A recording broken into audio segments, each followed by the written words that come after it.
सन्माननीय विचारमंचाच्या समोरील आपण सर्व सन्माननीय परिवर्तनाच्या लढ्यात ज्या ज्या महामानवांनी योगदान दिलं त्या सर्व महामानवांना महानायिकांना विनम्र अभिवादन करत, शिवसेनेचा हा वटवृक्ष ज्यांनी जगवला, वाढवला, घडवला त्या वंदनीय बाळासाहेबांना अभिवादन करत, मंचावर उपस्थित आम्हा सगळ्यांचे मार्गदर्शक आदरणीय राऊत साहेब, मंचावर उपस्थित संपर्क प्रमुख सचिन भाऊ आहिर, आदित्यजी शिरोडकर, कुचिकजी, आमचे ज्येष्ठ नेते शशिकांत सुतार साहेब, पृथ्वीराज सुतारजी आणि सगळे मान्यवर पदाधिकारी, मागे आता वाजणारं जरा थांबवलं तर फार बरं होईल.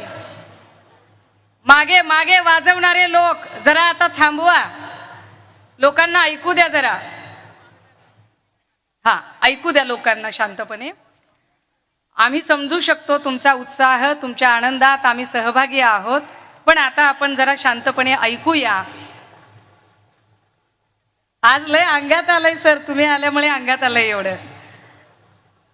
दादा हो, मला एक म्हणजे जेव्हा फ्रिक्शन झालं त्या फ्रिक्शनच्या नंतर एक शब्द फडणवीसांनी बोलला आणि तो मला फार असा जिवारी लागला होता आणि त्याचं उत्तर देण्यासाठी फार तडफेने आम्ही राज्यभर फिरायचं ठरवलं. तेव्हा ते म्हणाले की शिल्लक सेना आहे, शिल्लक सेना आहे. त्यांना प्रत्येक वेळेला मी महाप्रबोधन यात्रेची गर्दी दाखवते आणि शिल्लक सेनेचा काय नजारा आहे तो नजारा दाखवत असते. मला आज त्यांना पुन्हा एकदा सांगावंसं वाटतंय. तो दिवार चित्रपटातला एक डायलॉग आठवतोय की ज्याच्यामध्ये शशी कपूर विचारत आहे, अमिताभ बच्चन त्याला शशी कपूरला विचारतोय की मेरे पास घर है, गाड़ी है, बंगला है, सब कुछ है, तुम्हारे पास क्या.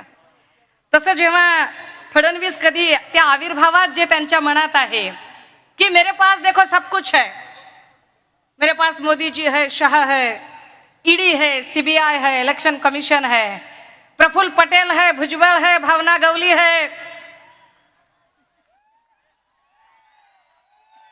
मेरे पास सब कुछ है, क्या है तुम्हारे पास.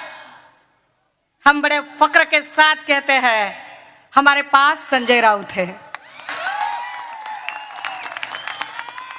हम बड़े फक्र के साथ कह सकते हैं की तुमच्याकडे शरण जाणारे, आता आडनावं घेत नाही मी, नावं घेत नाही, असे अनेक असतील, पण आमच्याकडे मरण पत्करेन पण शरण पत्करणार नाही असं सांगणारे सन्माननीय संजय राऊत साहेब आहेत. निष्ठेचं दुसरं नाव ते राऊत साहेब आमच्या सोबत आहेत आणि तोपर्यंत आम्हाला काहीच कमतरता नाही. कारण खूप साऱ्या शेळ्या मेंढ्या जमा करण्यापेक्षा असे वाघाचे छावे आमच्या सोबत आहेत जे आमचं मार्गदर्शन करत आहेत. आम्हाला आमचं काम करण्यासाठी आम्हाला फुटप्रिंट देत आहेत, ते जास्त महत्त्वाचं आहे. दादा हो, कालच्या पत्राचा असर अजून नीटसा उतरलेला नाही. देवाभाऊंनी काल पत्र लिहिलं. पत्र लिहिताना त्यांना फार उशिरा उपरती झाली आणि उशिरा उपरती होऊन ते म्हणाले की सत्ता येते आणि जाते, देश महत्त्वाचा असतो. मला हसायला आलं त्यांच्या बोलण्यावर की म्हणजे आमच्या गावाकडे म्हण आहे बरं का, करून करून भागलेन देवपूजेला लागले. काय म्हणजे देवाभाऊंच्या ह्या वाक्याचा अर्थ काय काढायचा, काय बोलायचं आता की सत्ता येते आणि जाते पण देश महत्त्वाचा. खरं तर ती भाजपा फार वेगळी होती. ज्या भाजपामध्ये अटल बिहारीजींसारखे नेते होते, जे अटल बिहारीजी अटलजी जेव्हा राजीनामा द्यायला उभे राहिले तेव्हा पार्लमेंटमध्ये ते म्हणत होते की मंडी सजी हुई थी, बाजार तैयार था, माल बिकने के लिए तैयार था. खासदारांची खरेदी विक्री. मंडी सजी हुई थी, माल बिकने के लिए तैयार था, लेकिन हमने खरीदना उचित नहीं समझा क्योंकि सरकारें आएंगी और जाएंगी, लेकिन ये लोकतंत्र बचना चाहिए. पण वाजपेयींची ती भाजपा आता राहिलेली नाही. वाजपेयींच्या त्या भाजपाला आता तिलांजली दिलेली आहे.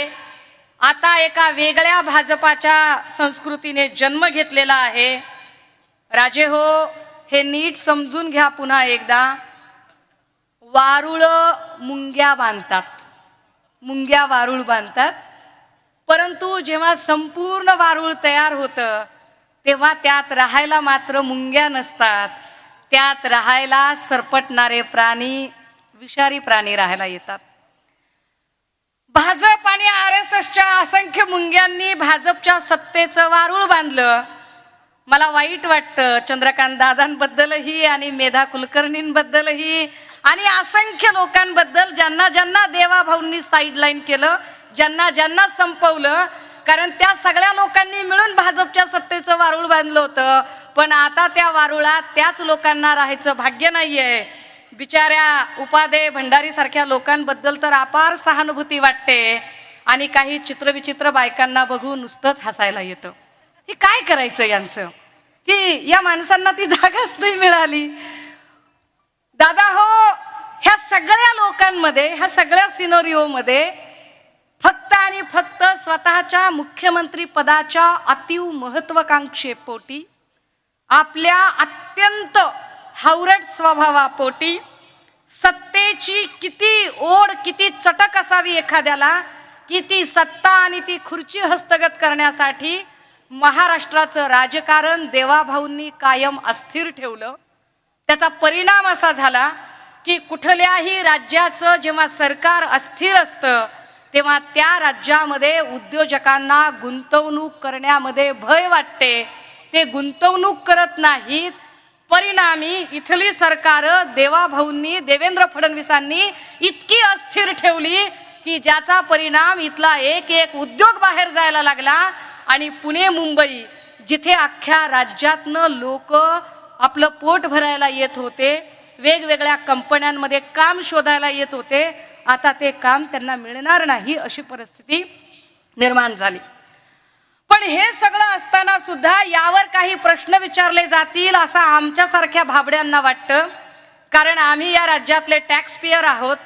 आम्ही घरपट्टी, नळपट्टी, पाणीपट्टी, light bill, toll tax, road tax प्रामाणिकपणे भरतो.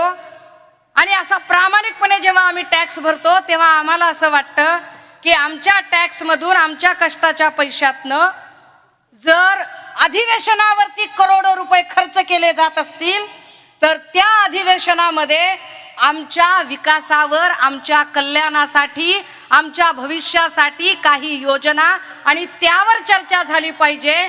पण तशी चर्चा अधिवेशनात होण्याच्या ऐवजी नवाब मलिकांचे काय, सांगा मलिक कुणाचे, यावर जर चर्चा होत असेल आणि करोडो रुपये वाया जात असतील तर वाईट वाटतं.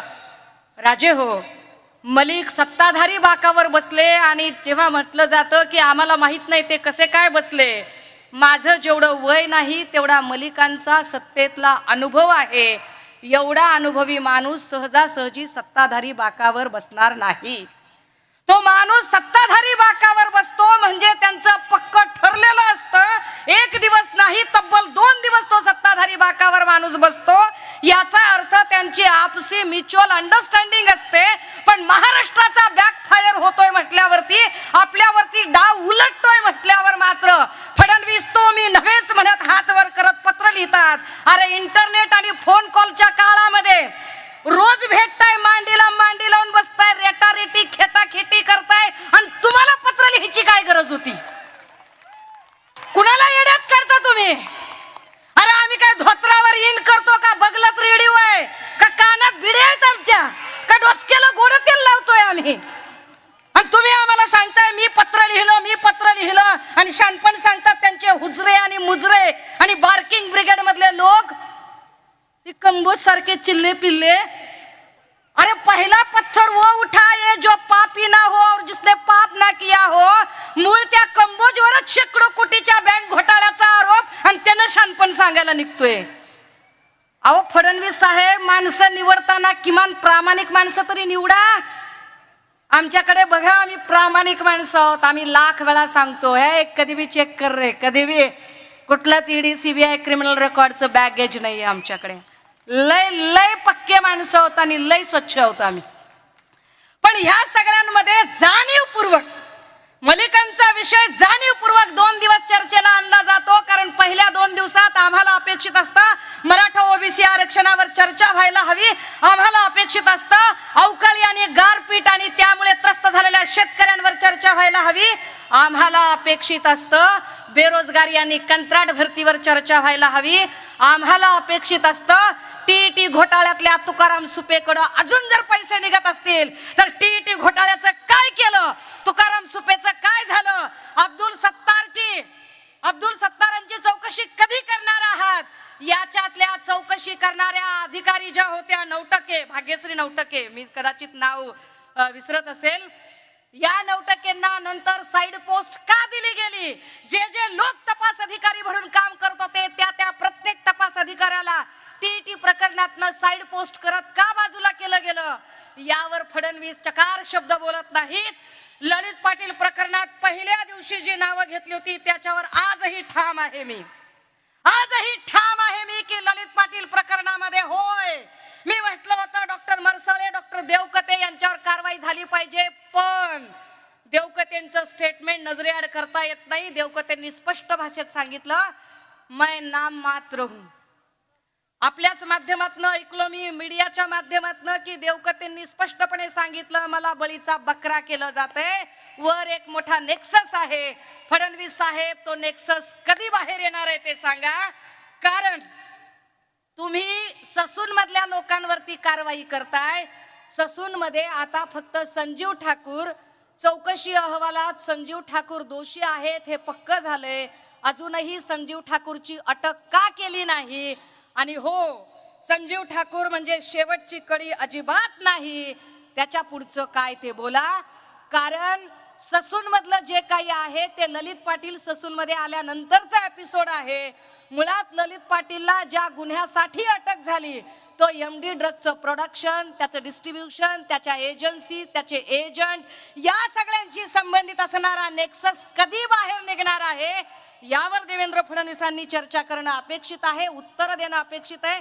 माझ्याकडे बोलण्यासारखे असंख्य मुद्दे आहेत, पण तुमच्यासारखीच मी सन्माननीय राऊत साहेबांना ऐकण्यासाठी उत्सुक आहे. ललित पाटील प्रकरणात मला आनंद आणि अभिमान आहे की सन्माननीय राऊत साहेब असतील किंवा माझे पक्षप्रमुख असतील, सगळ्यांनीच वेळोवेळी मला धीर देत, मार्गदर्शन करत मला हा मुद्दा उचलण्यासाठी जे आवश्यक ते सगळं प्रोत्साहन दिलं. मी या सगळ्यांची आभारी आहे. आजच्या दिवशी राऊत साहेबांच्या समोर ही एवढीच भूमिका मांडते. कुणाच्याही भावना दुखावण्याचा अजिबात हेतू नाही, पण तरी सुद्धा माझ्या बोलण्यामुळे कुणालाही वाईट वाटलं असेल, राग आला असेल, उपमर्द झाला असेल, चुकून माकून भावना दुखावल्या गेल्या असतील, तर अशा सगळ्यांची यापैकी एकाचीही माफी मागणार नाही. माझ्या मतावर ठाम आहे, थांबते, रजा घेते. जय हिंद, जय महाराष्ट्र. एबीपी माझा, उघडा डोळे बघा नीट.